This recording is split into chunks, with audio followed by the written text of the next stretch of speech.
They thought he was just a driver, but then they tried to clap his girl. So picture this, Drive kicks off with a dude who is shockingly called Driver. Creative, chilling in a room and making a phone call. I mean, who needs a creative name anyway? He's the kind of getaway driver you'd want on your team for a bank robbery, or maybe just to beat your friends in Mario Kart. Right now he's negotiating a new heist on the phone, telling the other guy he's got a whole 5 minutes to do his thing. After that, all bets are off. Then, like a boss, he says to forget this cell number, as if it's a bad breakup. Mic drop, exit room. Our main man Driver gets involved in all things cars, from street racing and fixing rides to stunting like a pro and leading cops on wild goose chases. Later, he meets up with his boss, Shannon, who's got a sweet sports car all prepped up for the next epic escape. And off he goes, waiting for two robbers to do their thing. Driver's got a heart of gold though. He's soft-spoken, chill, but can also be tougher than a $2 steak. He's not the talkative type, but he sure does show you what he means through his actions. Meanwhile, he's got a connection to the police station's radio, which helps him stay one step ahead.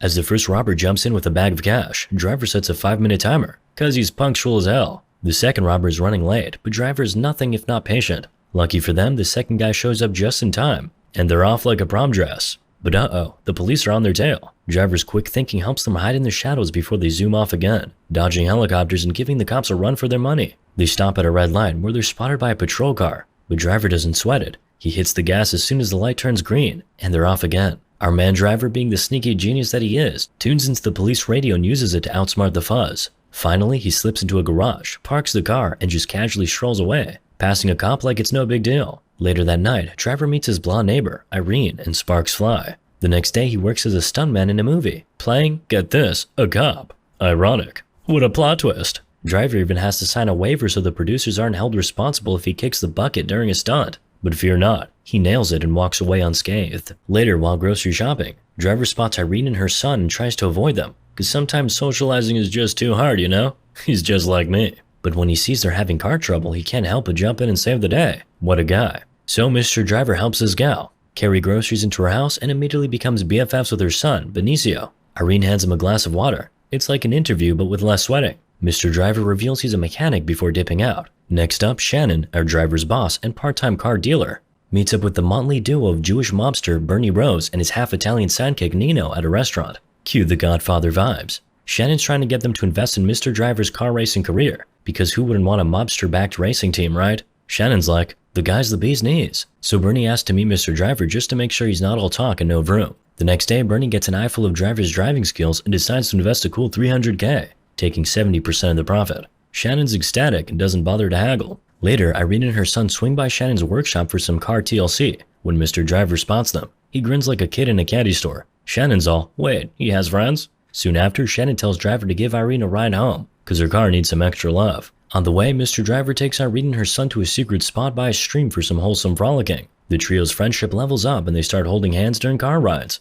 Aw, cute. Meanwhile, Bernie and Nino drop by the garage to see how the car's coming along. Nino's a bit salty about the car's exterior, but Bernie's all, it's what's inside that counts, man. Which is also good dating advice. Bernie then has a heart-to-heart with Mr. Driver, regaling him with the story about how Shannon got a good old mobster beatdown from Nino back in the day. You know, just a casual, don't mess up message. One evening, Irene drops the bombshell that her hubby, Gabriel, is in jail but will be out in a week. Mr. Driver isn't thrilled, but hey, love triangles make everything spicier, right? When Gabriel's released, they throw a welcome back shindig, complete with friends and booze, because nothing says I'm home like a hangover. Gabriel realizes he's goofed up big time and does the whole heartfelt apology bit to everyone. He even pinky promises to make things right and blurts out his love for Irene, but Irene's having a tough time picking a side, because she's been swooning over the mysterious brooding Driver dude. Awkward. During the world's most uncomfortable party, the Driver ducks out and bumps into Irene in the hallway. Perfect rom-com moment, am I right? Soon after, Gabriel shows up and basically fanboys over the Driver for helping his family while he was in the slammer. The next day, the Driver hits up his favorite greasy spoon for breakfast when, lo and behold, he runs into a fellow criminal from his past life. The Driver basically tells him to zip it or he'll zip it for him. Talk about a sassy comeback. So zesty. Later, the Driver rolls into a parking lot and spots a couple of sketchy-looking dudes. He finds Gabriel beat into a pulp, like guac levels of smashed, and little Benicio nearby. The Driver's fatherly instincts kick in and he checks on Benicio. Turns out Gabriel owes $40K to some Albanian mobster for his get-out-of-jail-free card. Gabriel got his butt whooped because he wasn't down to rob a pawn shop to pay up. On top of that, the bad guys are threatening to take out Irene and Benicio if he doesn't cough up the dough. Yikes. So the Driver chats with Irene, who's completely in the dark about this whole debt situation. Her hubby told her it was just a couple of boozed up dudes who roughed him up. The next day, our hero driver steals a Mustang and goes to meet the mobsters Gabriel owes. He offers to be their getaway driver and lays down his rules, including the classic 5-minute rule. The head honcho, Cook, lets him know they're not in it for the cash. They just want Gabriel and his fam off the hook after the heist. Deal. The big day arrives and Cook's crew, including Gabriel and a redhead named Blanche, gear up to rob the pawnshop. Our driver sets the timer and Gabriel boasts that he can get it done in 4 minutes flat. Ha! It only takes me 3 minutes. What a show off. Gabriel and Blanche head inside and suddenly another car rolls up in the parking lot. A few minutes later, Blanche hops into the getaway car with the bag and the driver gets the door for her. Chivalry isn't dead, I see. Soon after, Gabriel bursts out of the pawnshop only to be met with a hail of bullets. Rip Gabriel. The driver's shocked but knows he's got a jet, so they speed off, leaving Gabriel behind. Out of nowhere, that random car from earlier starts chasing them. The strangers try to play bumper cars, but our driver's got moves like Jagger. He throws the car into reverse, floors it, and then whips out a sick drift. The other car flips, and that's game over for them. The driver takes Blanche to a hotel room for a little heart-to-heart, trying to get the deets on what went down. Meanwhile, the boys in blue show up at Irene's place, asking her about her deeply departed husband. Poor Irene is left feeling all kinds of confused and heartbroken. The driver dials Irene's digits, but surprise, surprise, it's little Benicio who picks up. The kiddo spills the beans that Irene's busy chatting with the popo. Before hanging up, the driver tells him to pass on the message that he called, like some mysterious cool uncle. This robbery is making headlines with the news reporters describing it as a failed robbery and dubbing the late Gabriel as the world's worst solo criminal. Oddly, the store owner says Gabe was a one-man show and didn't steal a penny. The driver's spidey senses start tingling and he decides to have a heart-to-heart with Blanche. Blanche plays innocent, but the driver ain't buying it. He delivers a slap, telling her that thanks to her shenanigans, Benicio's now in solo parent club, and they almost die too. Blanche fesses up, revealing there was supposed to be another car, $1 million loot, and a double-crossing plan cooked up by Cook. Basically, Cook wanted to steal the stolen goods and pin the blame on some poor sucker, but Gabe's murder? That's news to her. The driver tells her they're gonna pay Cook a visit and she's on board. But just when things start to look up, somebody tries breaking into their love shack. Blanche, in a tragically unglamorous way, catches a bullet in the head while washing her face. Rip in peace. The driver goes full ninja mode, flipping the mattress over for cover and stabbing the first henchman who sneaks in through the window. He then grabs the rifle and sends the second goon to the big sleep. Later that night, the driver gets patched up by a doc. Shannon, being a helpful chap, offers to hide the dough, but the driver's all about revenge, not riches. He tracks down Cook at his classy strip joint and gives him a good old-fashioned finger fracture with a hammer.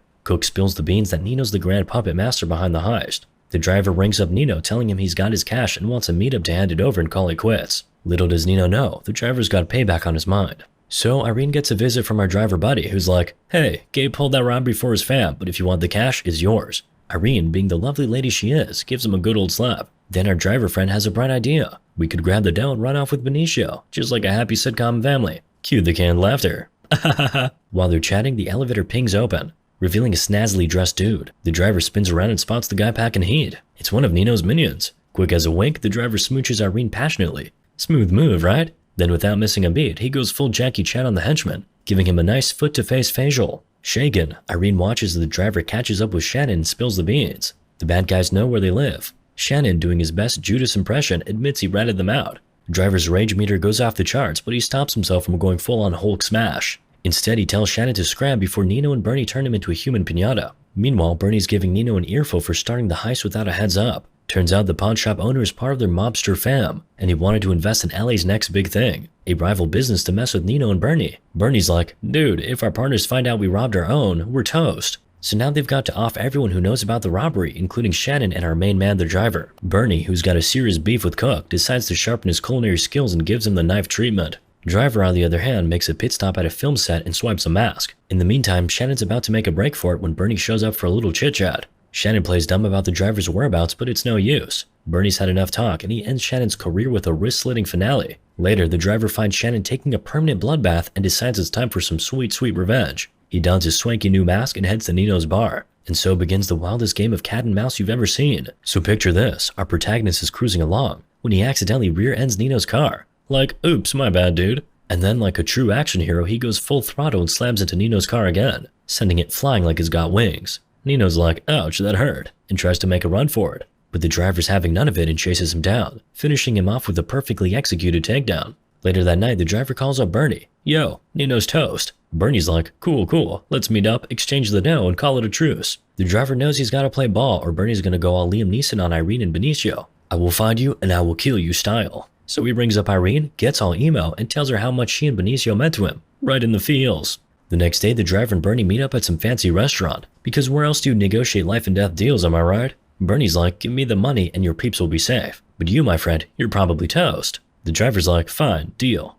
As they head outside, they pop open the trunk, and the money's just chilling there like, hey, what's up? Bernie, being the sneaky snake that he is, stabs the driver as soon as he sees the cash. But our protagonist isn't going down without a fight, so he stabs Bernie right back. Uno reverse moment. Bernie dies. Rip in peace. And the driver, though seriously messed up, survives. He chills in the car for a bit, probably contemplating life, the universe, and whether pineapple belongs on pizza, before driving off into the sunset.